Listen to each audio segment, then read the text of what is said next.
matansya kapag may lalagpasan kayong truck katulad ngayon na nasa expressway tayo, dito tayo sa Startol.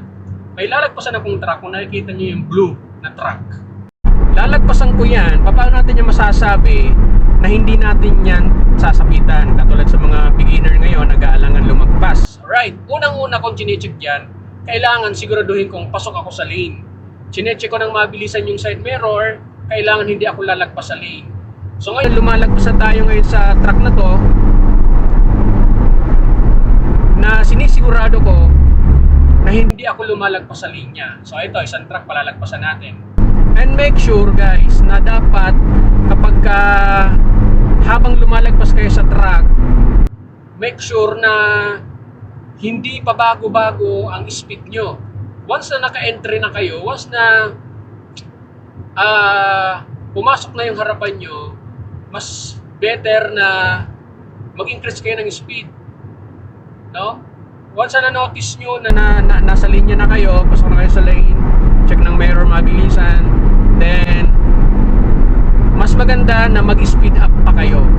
Kasi the more na papreno-preno or pabagal-bagal kayo during lumalagpas, habang lumalagpas kayo sa inovertikan yung truck, may tendency na yung manibela nyo, maigalaw-galaw nyo yan.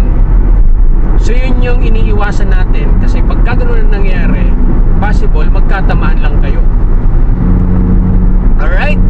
And pinakamaganda dito, katulad ng ginawa natin kanina, bago kayo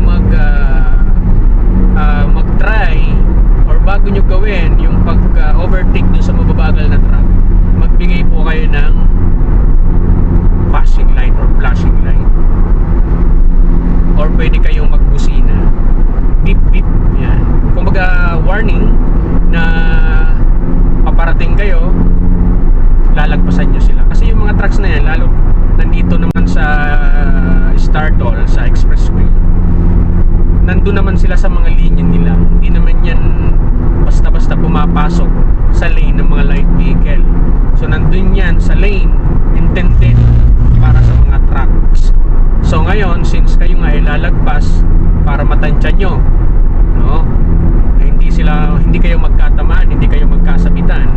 So ang pinakang diskarte dyan, malayo pa lang, check nyo, make sure na pasok kayo sa lane nyo. Hindi kayo nalagpas dun sa mga linya.